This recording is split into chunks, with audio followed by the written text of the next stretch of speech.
my dream come true, ma'am. Have you tried before? Yes, ma'am. I'm not supposed to be crying. What the hell? You see emotional. The fact they keep trying over and over again. I'm like, And never give crying. Hi guys. Welcome back again to the channel. Today we are going to be checking out this video together. Sit back and do not forget to like, subscribe to the channel. So let's get right into today's reaction. This is Gurkha class of 2019.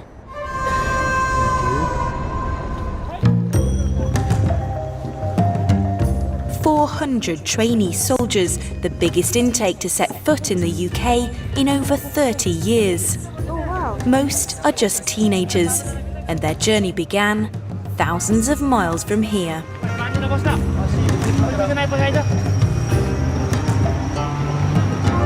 There's a video we actually saw, and I think in one of those countries they went to, I think Somalia or something like that, they actually said the British and the USA were the people training their soldiers. There's a video we did like that. And the Gurkhas, they're actually the Indians. Native Indians, yeah. So like seeing them come to the UK, wow. Nepal. It's a small nation wedged between India and China, the mighty Himalayas running down its spine. It remains one of the world's poorest and least developed countries, and for 200 years the British Army have recruited some of its strongest young men with the blessing of the Nepalese. Wow. Every year 10,000 apply to join, pledging to fight and potentially die for a country and a queen on the other side of the world. Sorry, okay. They're actually fighting soldiers of the UK. No. They are fighting for UK. Okay, I think they are part of the Commonwealth nation. Because I they think said they are pledged to fight and defend and die for the Queen on the other side. on the other side of the world, which means they are far from home. When they say on the other side of the world, they are far from their home country. You still don't understand? I do. It's a friendship like no other, a British Foreign Legion over 200 years old. With the UK's crisis in recruitment, we need them more than ever. But how do you find the very best Gurkhas?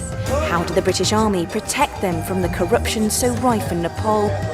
And once in, is it all they dreamed of? Gurkha Company. Wow. Britain, Nepali warriors. God.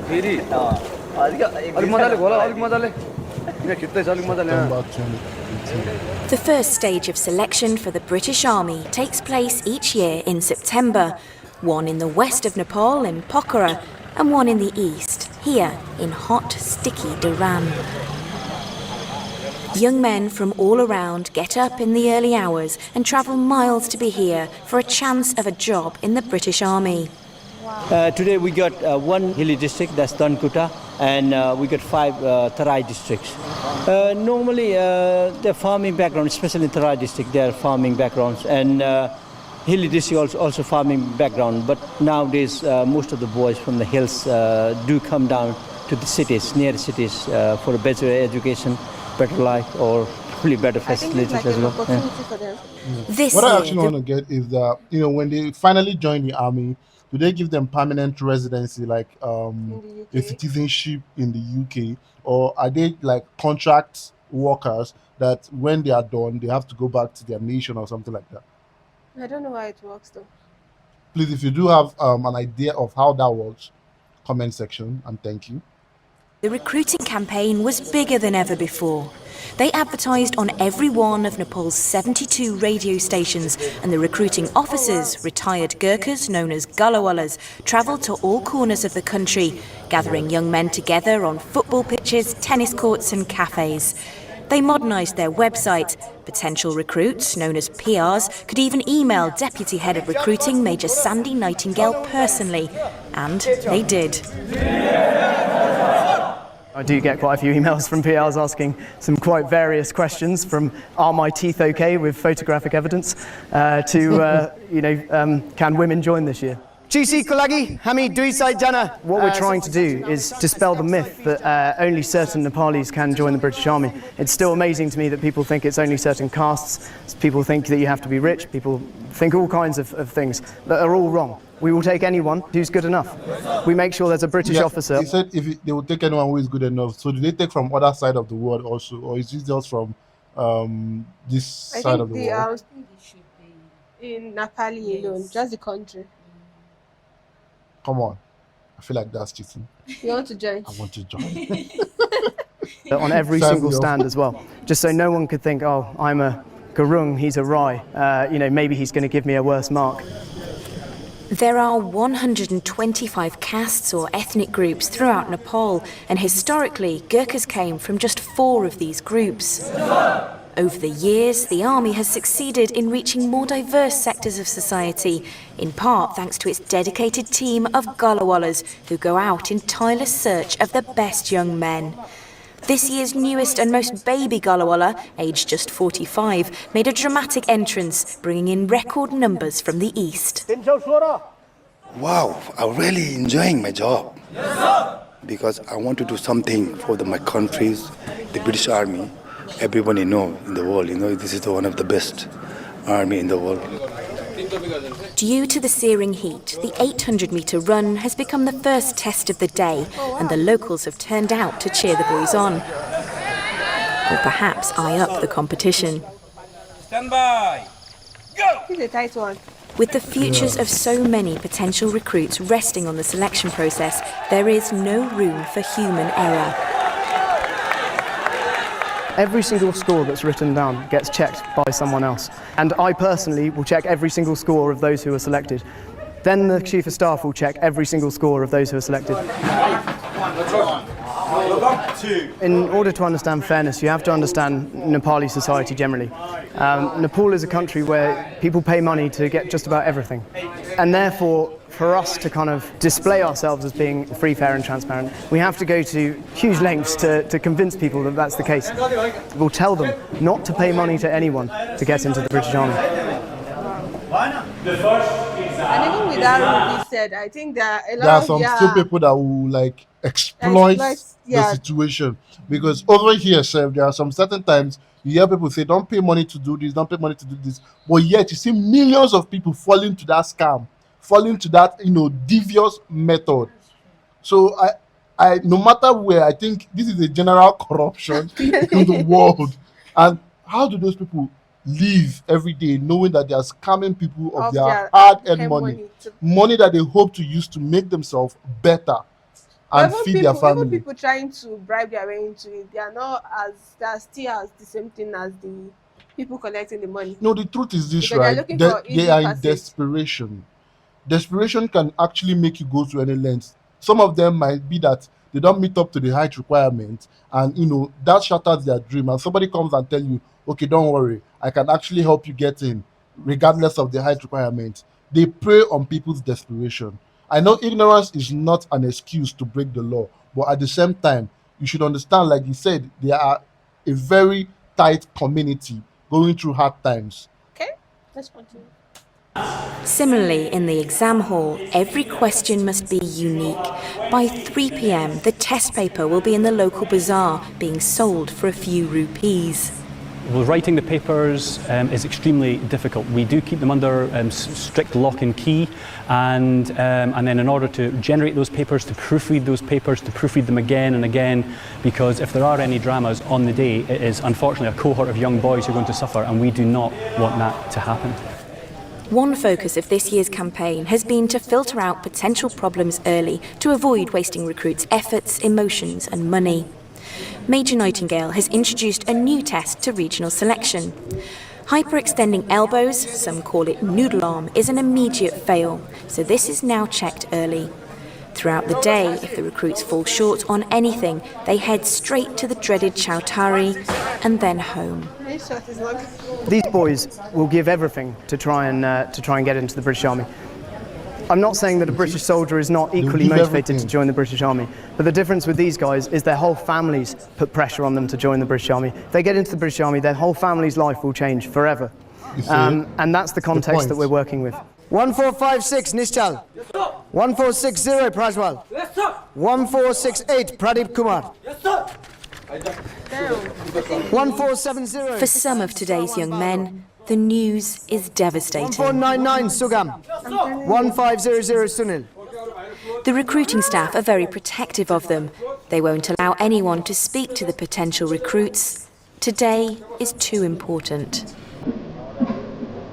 The chosen few will be invited back to selection in January, where they'll compete for one of just a few hundred places.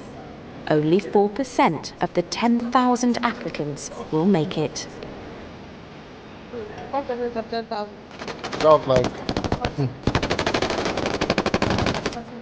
Gurkhas have been part of the British military for over 200 years, ever since the Anglo-Nepalese War, when the British were so impressed by the fighting skills of their enemy, they struck a deal to recruit them when the war was over. Since then, they've become one of the most feared units of the British forces and fought in every major conflict. The politest of soldiers, the most ferocious of fighters. Can today's recruits uphold a reputation centuries old?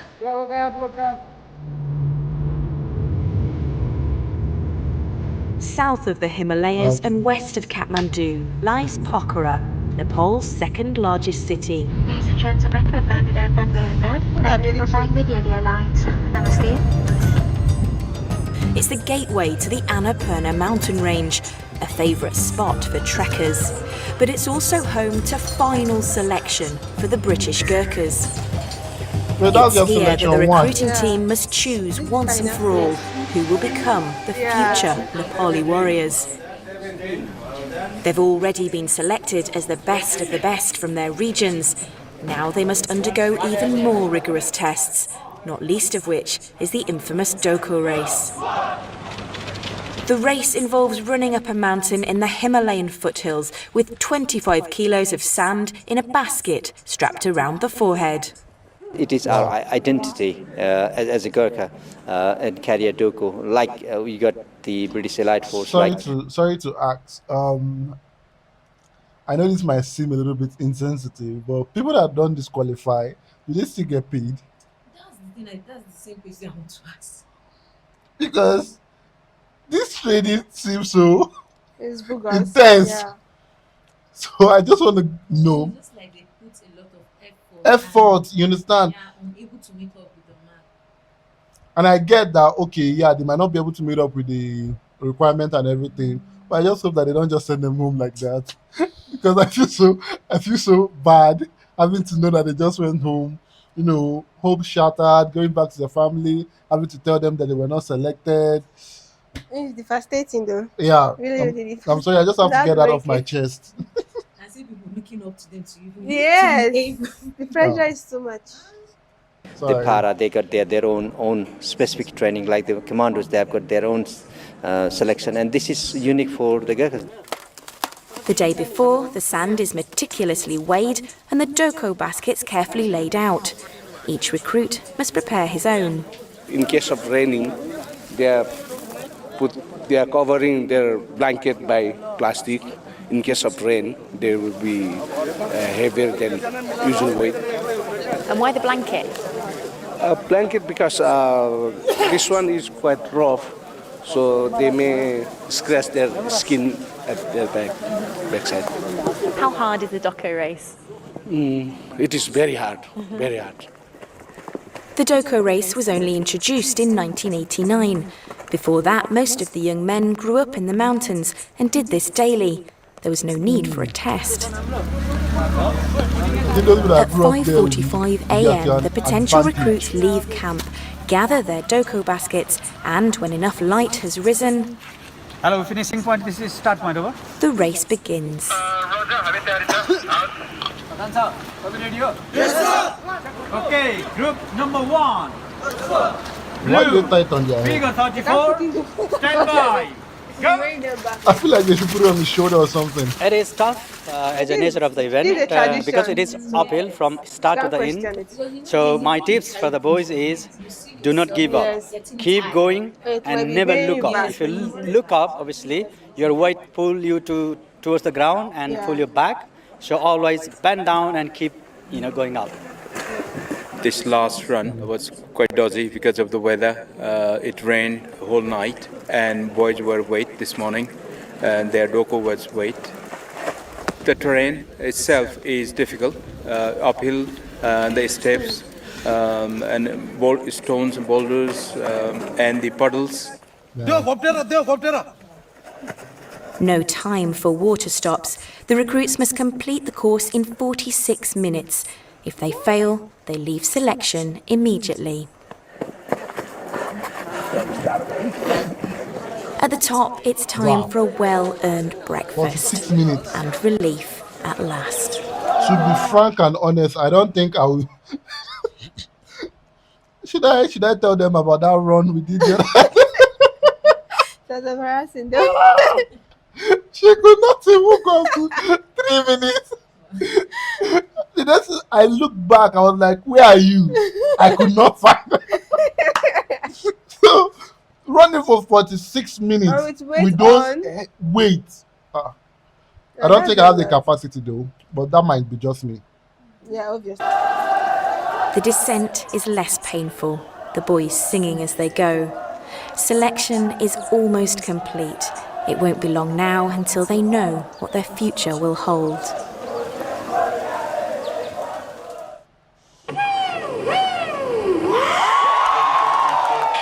It's the night before results day for the potential recruits, or PRs, from the west of Nepal.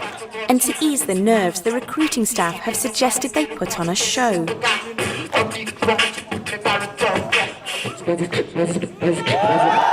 Western Idol delights the judging panel. It's clear that West's got talent.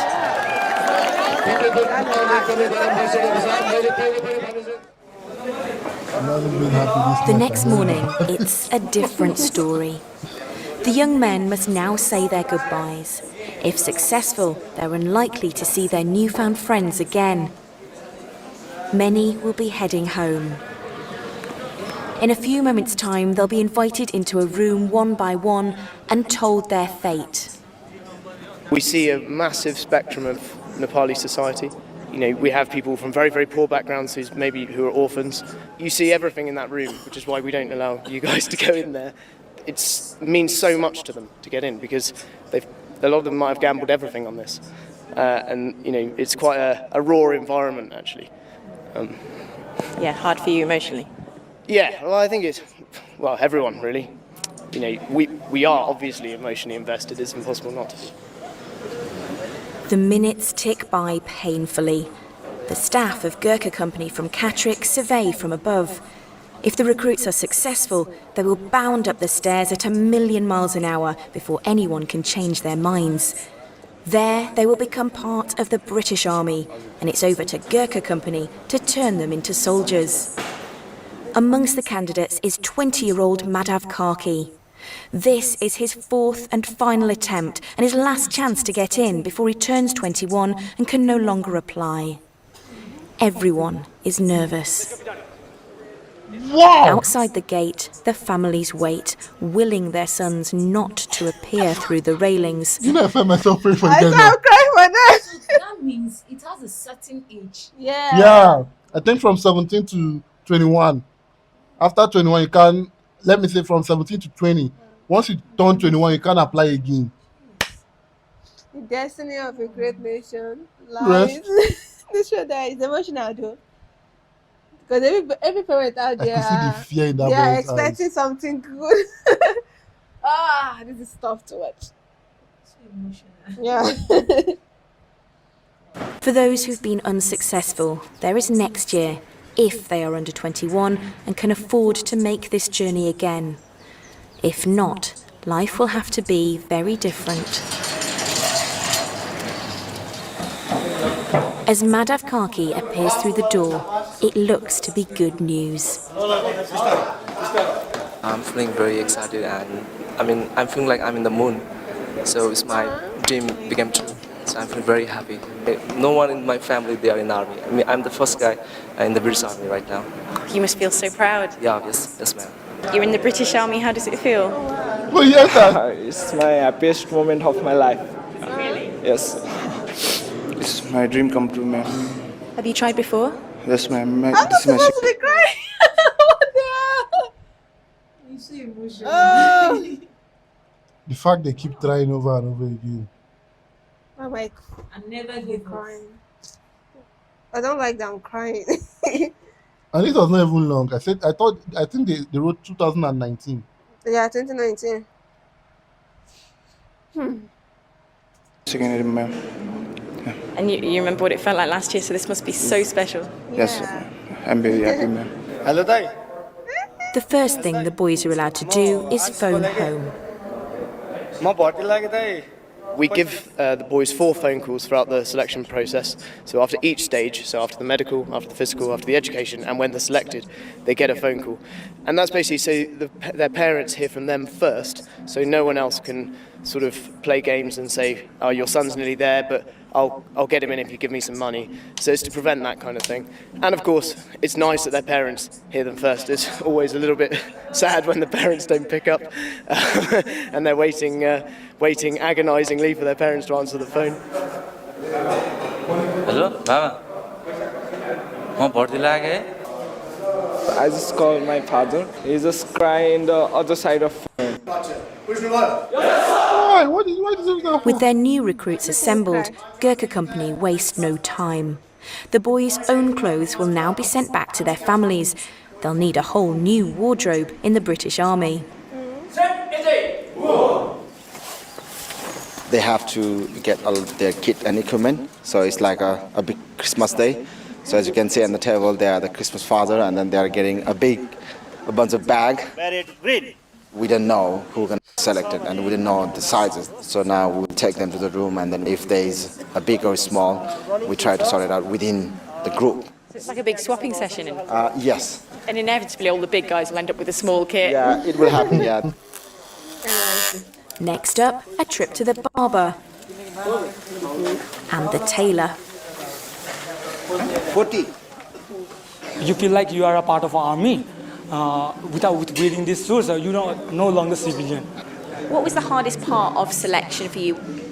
For me, it was a 2400 meter running race, BFT, because since I'm a grown up all in the city, I haven't run that much. So for me to pass only, it was very hard. But I have trained hard with my friend. Then I have succeeded and passed. The new recruits are inoculated, fitted for their Virtus body armour, and measured for their civvy outfits known as the mufti. Camp quickly becomes awash with ironing boards and boot polish, and mirror space is very much at a premium. The recruits keep none of their old belongings. Everything is new. The Gurkha tie. This is a special tie. You can't find. I don't think you can find it in. We cannot buy it. We cannot buy it. Yeah, it's a specially designed tie for Gurkhas. And so it's used only on special occasions, I think. Shampoo, soaps. We have our razor kits. Usually the Mongols don't really grow mustache. Mongolians really have beard or mustache. Like, it's very rare in our case, man. The exciting I am because son is always better than father. Because of the time, they improve. So this intake will be better than last intake, straight away. Son is always better than father. My son will be better than me, straight away. पछाडी चाहिँ हात राख्दाखेरि चाहिँ तिम्रो चाहिँ make sure तिम्रो चाहिँ यो palm चाहिँ क्रस गरेको हुनु पर्यो हुन्छ अनि यहाँनिर चाहिँ कुनै खालको चाहिँ स्लिट हुनु भएन. One of the most important new challenges this week is drill lesson 1. In a few days' time, they must parade in front of dignitaries and their families, and everyone wants it to be perfect. Make sure front rank चाहिँ make sure के हो तिमीले चाहिँ 45 degree एंगलमा चाहिँ हेरेको हुनु पर्यो बुझ्यो फेरि गोर्खा कम्पनी भन्छु त्यहाँबाट फेरि के हो पोजिसन अफ एटेन्सनमा आउने okay Gorkha company It's all about the legacy in our tradition. 15 years ago, I was like them, and then one of my section commander, his name is Captain Bhakta Sesson. I am his legacy, so he teaches me everything, how to survive, how to do the things in army. And I'm doing the same thing to these boys. So maybe after a few years later, so one of these boys will stand in front of this place, and then probably he will say the same. The legacy will go on and on, on and on. But they will always remember us, and we will also remember them. So sharp. The recruits have just a week to get to grips with the basics before they fly to the UK. There's a lot to learn, and they'll need their new comrades, their numries, to help them out every step of the way.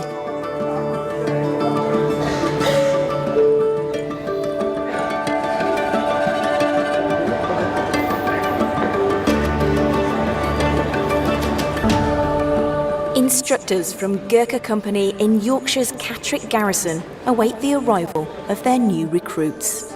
Oh yes, everyone is looking forward for this day. Because Gurkha Company would have been quite quiet, won't it? It is, yeah, it is quite quiet when the boys are not in the camp around, and then we just feel lonely when the boys are not in. Soon enough they appear, safe into this foreign land, which from now on will be their home. It's really unknown area when you come into the UK. When I recall my memories, it's exciting as well as a bit daunting as well. You don't know what's coming up.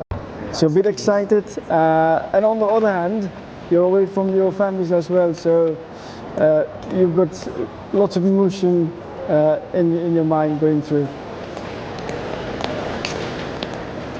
It's been a long journey to get here.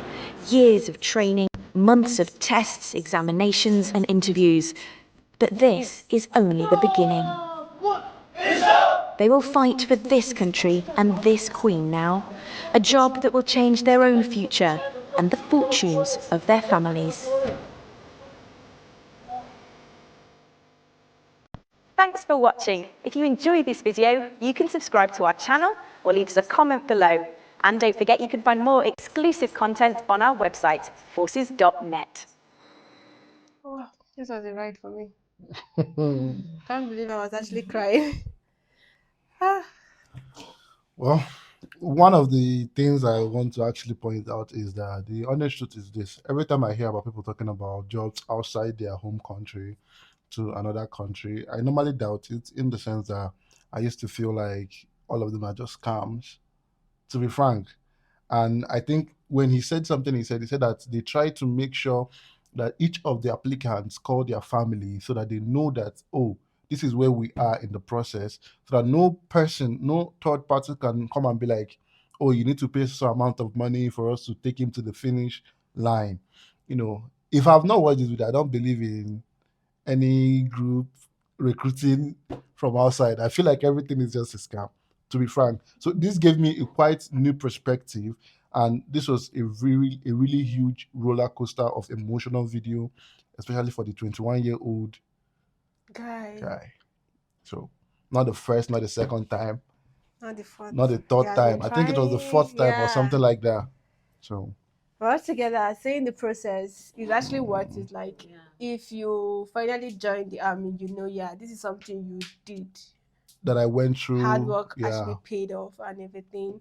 And I got really emotional at some point because, you know, everybody's looking forward to, are I going to be part or not? And then that final news is just, it's just so big. The anticipation. Is there, the pressure was there on me. Like I had somebody, you know, enrolling, and that made me tear up. I'm not gonna lie. Well, I got so emotional for the guy that was about to become 21. I was like, why did they reject him the first, the second, the third? Like, Just touching, yeah. Yes. and the fact that I kept trying. Oh, sorry, I want to ask something. Sorry that I'm drawing you back. About why must it be 21 should be the cutoff age? 20. They say 21. 21. Yes. He said, I think it's 20 because they say once he turns 21, he can't apply again. But why?